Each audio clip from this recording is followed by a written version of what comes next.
I never anticipated his touch would be so deliberate, not driven by urgency, but by curiosity, as though he was memorizing me rather than simply removing my clothes. His fingertips mapped my backbone like he was committing it to memory. Each time I assumed he was done, he'd begin again, even more slowly. There was no hurry in his movements, no questions asked. He simply gazed at me as if I held the solution to every question that had ever crossed his mind. I found myself unable to turn away. Between his quietness and my yielding, I lost track of who I'd been before this moment and began wishing I'd never have to remember again. If this quickened your pulse even slightly, hit that like button. And if you're craving more tales where passion burns slow, deep, and unforgettable, hit subscribe. We're just getting started. I never intended to marry someone my heart didn't know. But certain decisions aren't really decisions at all.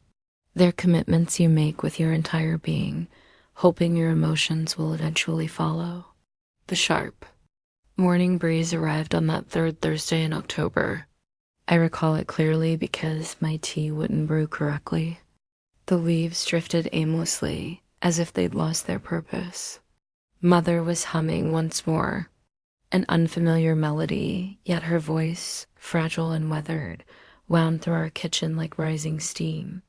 Ethan occupied the far end of our wooden table, sketching rockets on the back of an envelope we'd never have money to send. His fingers bore graphite stains and his hair stuck up in every direction. It had never seen a comb because we didn't own one. Beyond our windows, the Vermont maples had already shed most of their leaves. Pale golden light filtered in, carrying winter's chill.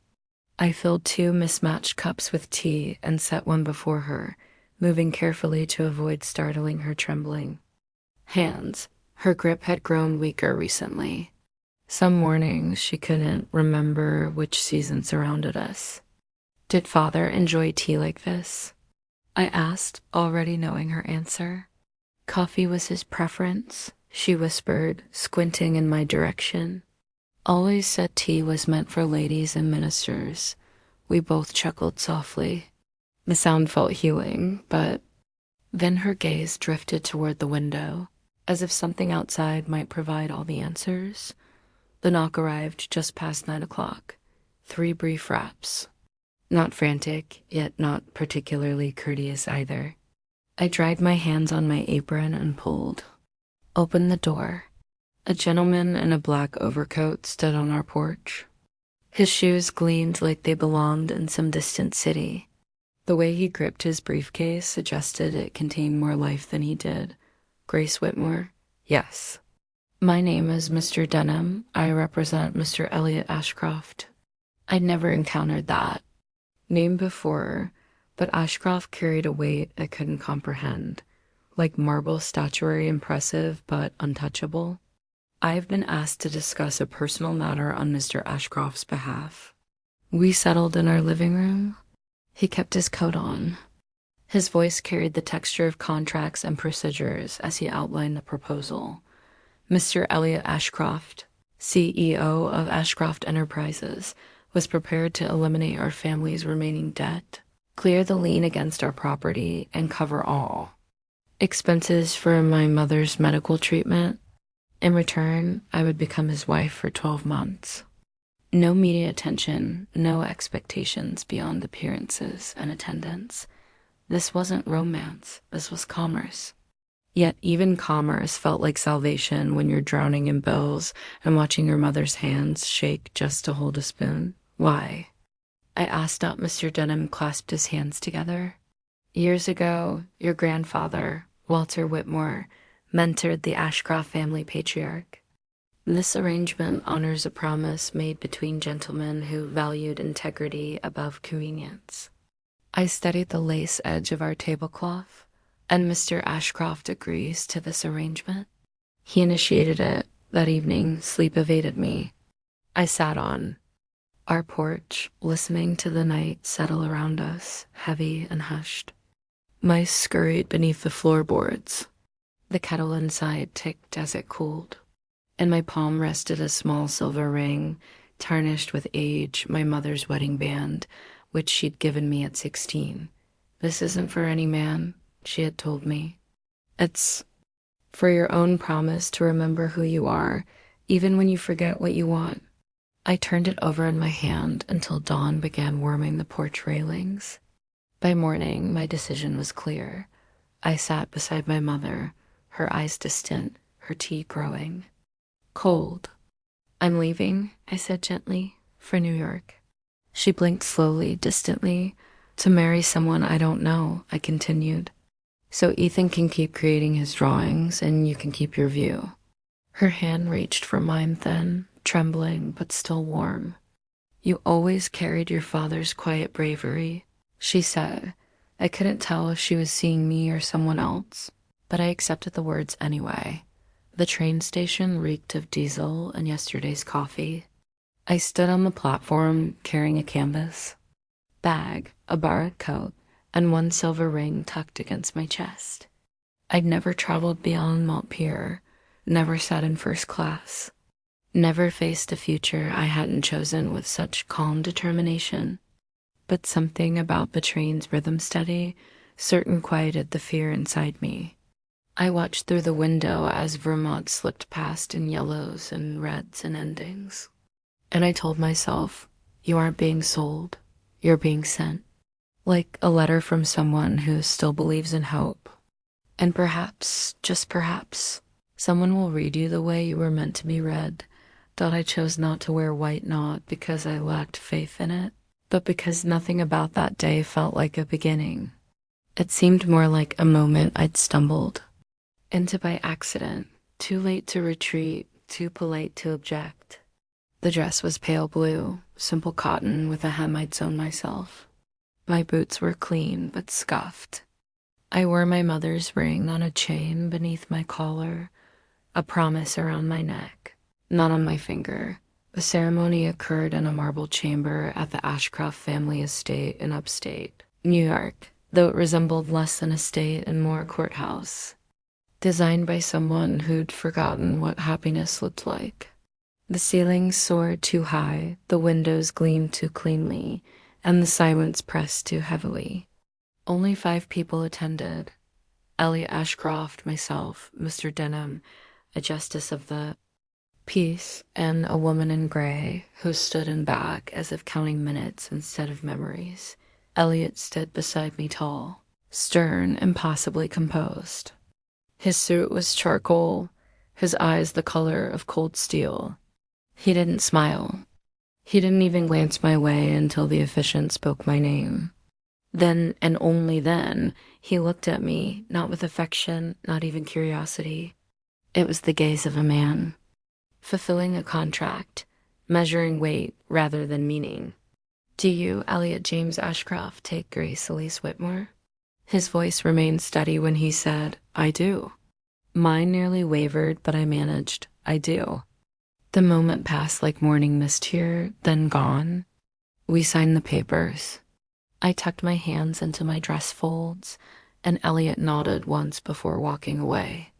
Not rudely, just efficiently. The woman in gray approached me afterward. I'm Helen Ashcroft, she said with a tone that could polish silver. Elliot's aunt. She extended her hand like a test I was destined to fail. I'm not sure what you've been told, but the Ashcroft family doesn't typically marry out of obligation, especially not to strangers. I met her gaze, then I suppose I'm the exception. She didn't smile, but something shifted. Perhaps respect, perhaps surprise. Either way, she said nothing more. And I welcomed the silence. The driver transported me to the city in a black car, so quiet it amplified my heartbeat. Elliot wasn't with me. He remained behind for business matters. I sat in back, fingers curling and uncurling in my lap. Outside, Manhattan rose from the earth like it had always belonged to someone else. I'd never seen so much glass, so many reflections of people walking quickly, looking past each other. The apartment they brought me to occupied the 29th floor. White walls, tall windows, no photographs, no warmth. A space meant to be inhabited, not felt. A note waited on the marble counter in Elliot's handwriting. You have the master bedroom. I'll be staying in the guest suite. If you need anything, Mr. Dunham can arrange it. Not welcome. Not make yourself at home. Just terms. Quiet terms. That night, I prepared chamomile tea in a kitchen with 10 drawers and only one spoon I could locate. I sat alone by the window, watching the city blink like it was winking at someone more interesting than me. I thought of Ethan and how his hand used to slip into mine when we crossed streets.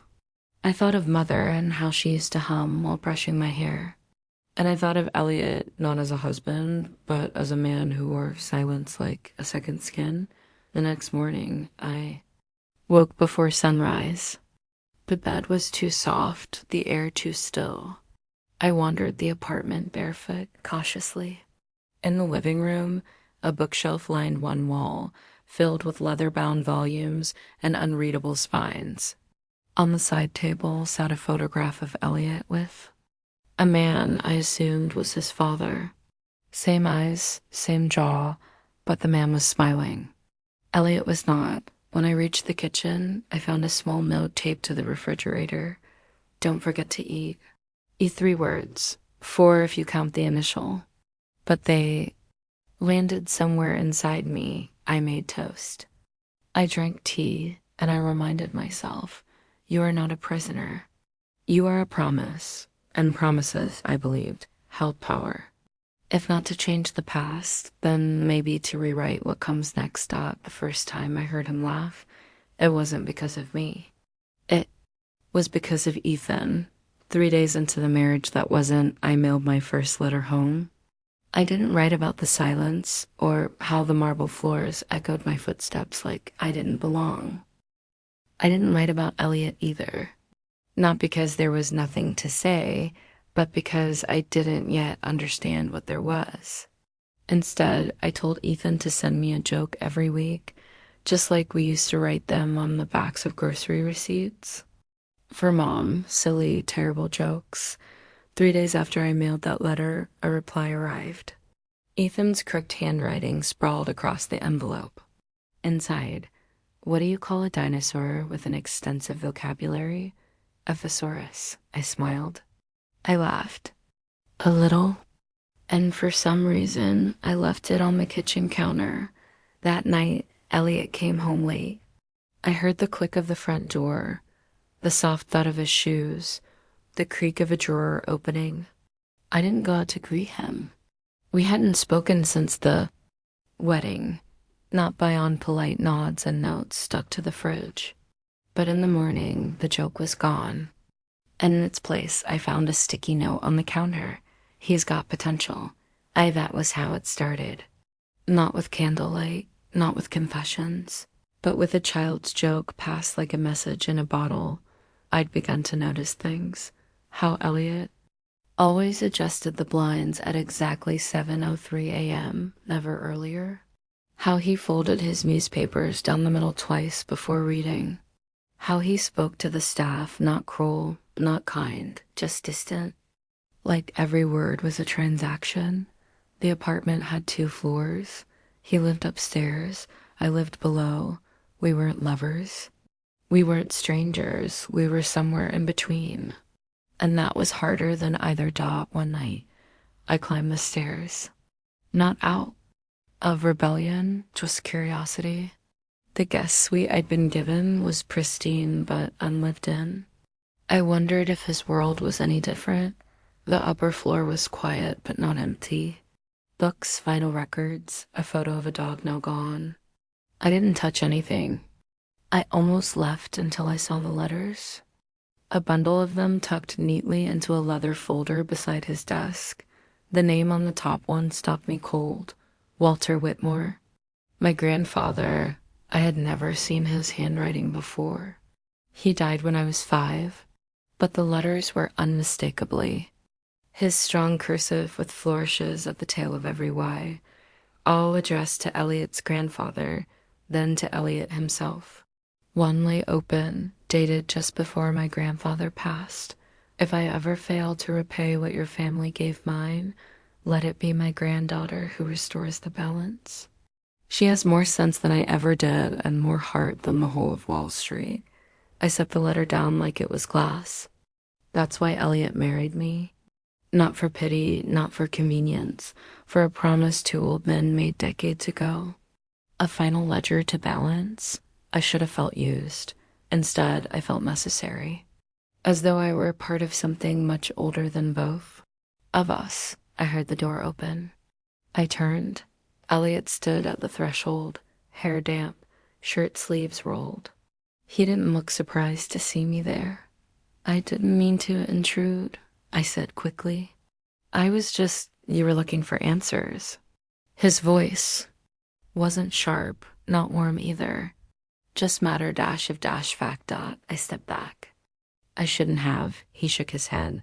I left them out. I blinked. Why? He hesitated just long enough to mean something.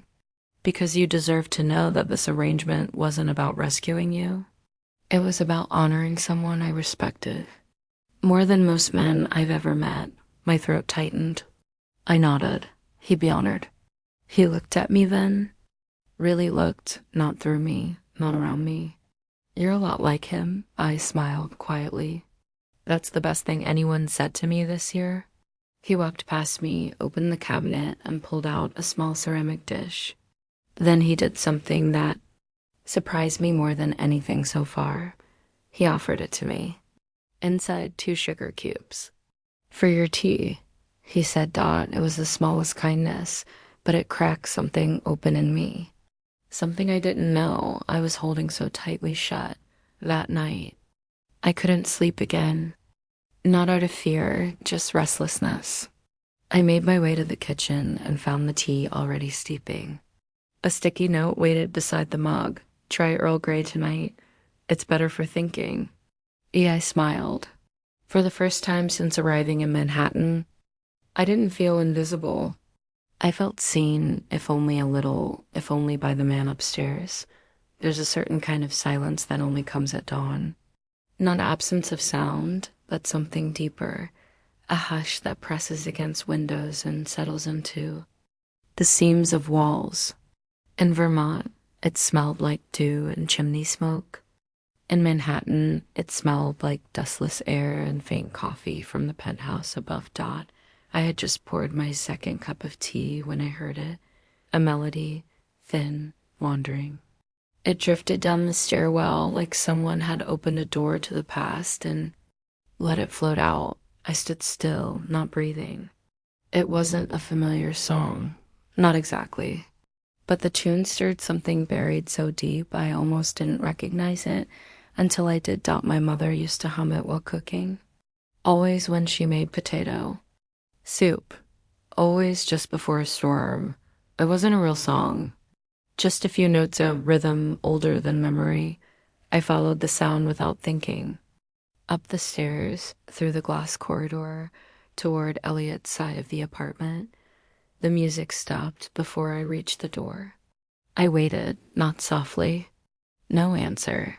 That afternoon, I went looking for a book, something to fill the space between what we were and what we weren't. The study was quiet, sunlit, tidy. I ran my fingers across the spines like I was choosing a path, not a story. And then I saw it wedged between 2 encyclopedias, a thin leather-bound journal, unmarked. I pulled it out. It fell open at the center. Tucked inside was a single page, yellowed at the edges, folded in thirds. I opened it, read the first line. Stop breathing again, Elise, if you're reading this. Then I failed to make things right while I was still alive. It was a letter, written in my father's handwriting to my mother. I sat down hard in the reading chair. The words blurred, then cleared. He wrote about the debt, about the investment gone wrong, about how he had tried quietly to protect us and failed. But there was more. Elliot's grandfather gave me a second chance once, not out of friendship, but out of belief. If there's ever a way to repay him, to protect his legacy, do it. Even if it means asking Grace to shoulder it. She's stronger than she knows. I closed my eyes. The pages fluttered in my lap like wings. All this time, I thought I was cleaning up my father's mess. I hadn't realized he'd already made the decision. For me, not arrange my marriage, not manipulate it, but hoped quietly in his final words that I would rise. I don't know how long I sat there. When I finally stood, Elliot was at the door. Not inside, not interrupting, just waiting. I held up the letter. I didn't know about the history, about how far back this goes. He nodded once. That was the idea. I searched his face for judgment, for smugness. There was none. I'm not angry, I said. I'm just tired of being the last to know. Elliot stepped forward. Then let's not do that anymore. That's simple. Let's not do that anymore. He made tea. I watched. Neither of us spoke until the kettle hissed. He poured gently, like someone who had done it 1,000 times alone. I used to hear your mother sing, he said. When I was a boy, my grandfather took me to Vermont once, just once. I remember her humming that tune while shelling peas. It stuck. I stared. You were in our house. He shook his head. The backyard. I was shy. She smiled at me like I wasn't. My throat tightened. You never mentioned. He handed me my cup. Some things feel better when they find their way back. That night, I wrote to Ethan. I told him about the piano upstairs and the song we all forgot but somehow still remembered. Told him Elliot liked his jokes, though I didn't tell him how I knew. And I ended the letter with a line I wasn't sure I believed, but wanted to, maybe not all strangers stay strangers forever. The next morning, I found a folded note under my tea mug. What do you call two people trying to learn how to be human again? I don't know either, but let's keep trying. It wasn't poetry. It wasn't a vow, but it was enough. She arrived unannounced, like a winter storm that didn't check the calendar. I found her in the foyer, standing like she'd never left. Gray coat, gray scarf, gray hair tied into a bun that looked sharp enough to draw blood. Helen Ashcroft, Elliot's aunt. One of the last original Ashcrofts, and the one whose approval nobody ever seemed to ask for, but everyone still wanted. Mrs. Ashcroft. I greeted her politely. She narrowed her eyes. Just Helen will do. I'm not your mother-in-law, after all. She said it like a threat, not a reassurance. I led her to the sitting room, offered her tea. She declined but sat anyway, perching on the edge of the leather sofa as if afraid emotion might stain it. So, she said, voice clipped. How long do you intend to stay? I blinked. I'm sorry. Elliot is a grown man, but he's still a fool when it comes to sentiment. He doesn't need a caretaker or a wife in name only. I opened my mouth, then closed it. I had nothing clever to say, and honestly, she didn't deserve clever. I'm not here to fix him, I said simply, and I didn't ask for any of this. She tilted her head. Then why did you accept it? I took a deep breath because I wanted to protect my family. Because sometimes duty doesn't wait for your heart to catch up. She didn't respond for a long moment. Finally, she said, your grandfather would have liked that answer. Shame I can't say the same for myself. She left without saying goodbye to Elliot. That night, I didn't mention her visit, but the seed of doubt had been planted.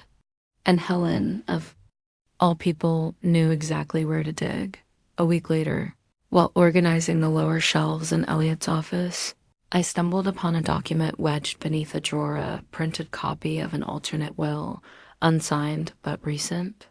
It stated that if Elliot divorced within 1 year of marriage, he would gain full control of the Ashcroft estate, free from family trustees, including Helen. I read the clause 3 times. My pulse quickened. This marriage, this arrangement wasn't just about family honor. It was also a key. And if that was true, then was I just a means to an end?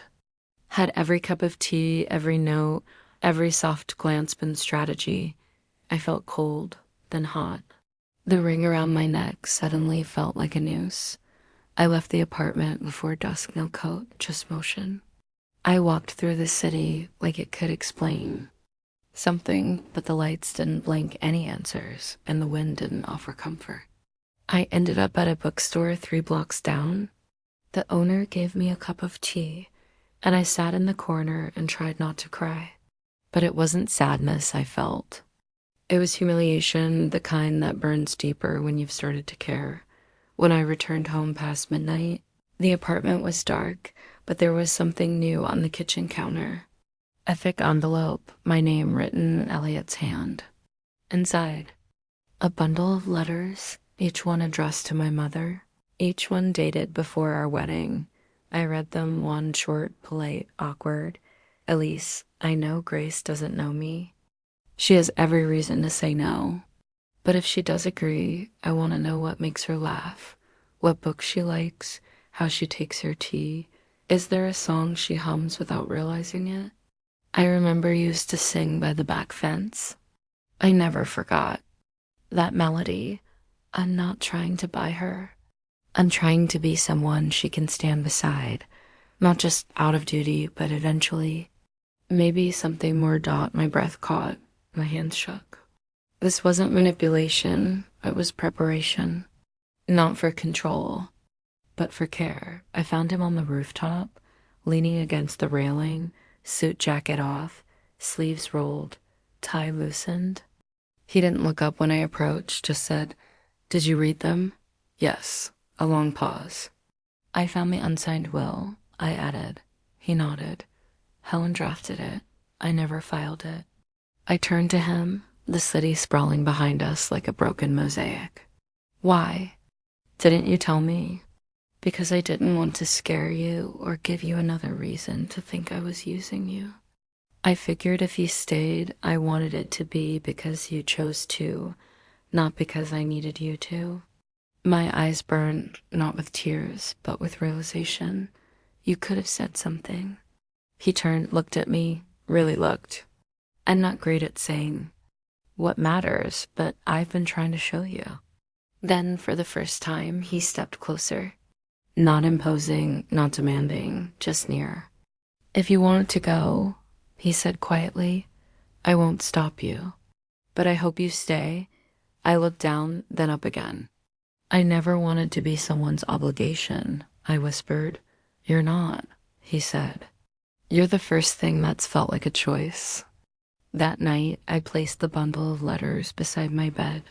I didn't wear the ring around my neck anymore. I slipped it onto my finger, not because he'd earned it, but because I had. I found the invitation written on yellow notepad paper. The corner of the page still curled from where he'd torn it off. Dinner. 7 p.m., no dress code. Just show up. It was taped to the fridge next to a cartoon Ethan had mailed, a crudely drawn dinosaur wearing a monocle saying, "I'm a thesaurus, Elliot." Had added a speech bubble that read, "Proper grammar is prehistoric." I stared at the note for a while, not because I didn't understand it, but because it was the first time he'd asked. Not directed, not instructed, just asked. No dress code. Just show up. I did.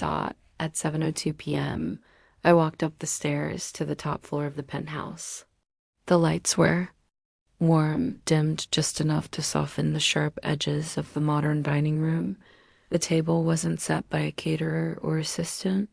It was simple 2 plates, cloth napkins, silverware with mismatched handles. No candles, just a pot of pasta and loaf of bread that looked slightly too brown at the top. He looked up when I entered. He was wearing a slate blue sweater and dark jeans. He looked human. "Hi," I said, unsure if I should sit or wait for permission. "You're late," he said flatly. I blinked. "By 2 minutes." He shrugged. "I needed something to tease you about." It took me a second to realize he was joking. I smiled. "Fair enough." I sat down. We didn't toast. We didn't pray. We just started eating, him passing the bread without comment, me pouring the water without spilling. It was so normal, it almost hurt. For a few minutes, we ate in silence. Then he cleared his throat. I used to hate dinners like this, he said. Family meals. They always came with agendas, power plays, conversations rehearsed. He cut into his pasta thoughtfully. With you, I don't feel the need to be anyone else. I set down my fork. That's funny because I still feel like I'm figuring out who I am around you. He looked up. That's not a bad thing. No? He shook his head. It means there's space. He poured us both more water, the clink of ice against glass, somehow more intimate than any poem. Do you miss it? I asked. Miss what? Living alone? Being left alone? He smiled faintly. Some days, yes. Most days, no. Why not? He took a long breath. Because now, when I come home and there's tea in the kitchen or a book on the armchair or a joke about a dinosaur on the fridge, the silence doesn't feel like punishment. It feels like peace. There is a pause, soft and full. Then gently, he asked, what do you miss? It took me a moment to answer. My mother humming in the kitchen, I said. Even when she was tired, she always made the room feel like home. I miss that version of her, the one who remembered my name every day. He didn't interrupt, didn't reach across the table, just listened. And I miss not second-guessing myself, I added. Before all of this, before being someone's solution, Elliot nodded slowly. You're not just a solution, he said. You're the only reason this place has felt less like a museum and more like a life. After dinner, we sat in the living room, the one I'd avoided for weeks. He brought out 2 mugs of tea without asking what kind I wanted. It was chamomile. He remembered. We didn't face each other directly, just sat side by side on the long couch, our shoulders a polite inch apart. Outside, the city glowed. Not like it was showing off, but like it was quietly exhaling. Can I ask you something? I said, of course. If you hadn't made that promise to my grandfather, would you have still married me? He looked straight ahead. I don't know, he admitted. But I know this. I'm glad I did. He turned to me. And if you asked me now, I'd say yes. Without the contract, without the condition. Just yes. The silence that followed wasn't awkward. It was sacred. We sat there holding mugs, breathing in the same rhythm, letting the answer linger. Later that night, I passed his study on the way to bed. The light was still on. I peeked in. He was asleep in the armchair, a book open across his chest, glasses still perched on his nose. I tiptoed in, lifted the book, set it on the side table. I hesitated, then pulled the blanket from the back of the chair and laid it over him gently. He stirred but didn't wake Dot as I turned to leave. I heard his voice soft, still wrapped in sleep. Grace, I paused. Yes, don't go far. I didn't. Not that night. Not again. I didn't ask to be part of the meeting. But when Elliot placed a neatly printed agenda beside my teacup at breakfast, I understood that this time I was meant to be there. You don't need to speak, he said without looking up. But you should see it. It was the final negotiation between Ashcroft Holdings and the Voss Group, a real estate merger wrapped in velvet and steel. Profitable, clean, necessary, and dangerous. Because the Voss Group wasn't just a company. It was Catherine Voss, his ex-fiancée, the woman who in another life might have been wearing the ring I kept on my finger now. The conference room was cold, the kind of cold that came from money and thick glass. Catherine sat across the table, legs crossed, hair perfect, smile practiced. She barely glanced at me, not with malice, but with dismissal, as if I were a placeholder. A side note, shall we begin? She said, looking at Elliot like they'd never stop speaking. He nodded. Let's. I listened as they spoke numbers and terms and expectations, watched Elliot's jaw tighten with every curveball Catherine threw in velvet gloves. She smiled too. Often laughed too precisely. She wanted him off balance, and it was working until she said this. Of course, Assuming the Ashcroft name retains its full value, some investors are cautious given recent unconventional personal choices. She said it while sipping from her espresso like a compliment laced with cyanide. I felt the room shift. The attorneys adjusted their papers. The air thinned. Elliot didn't look at me, not immediately, but I looked at her. I looked straight at her across the polished mahogany and 12 years of reputation, and I spoke. I wasn't aware personal loyalty was considered a liability, I said, voice even.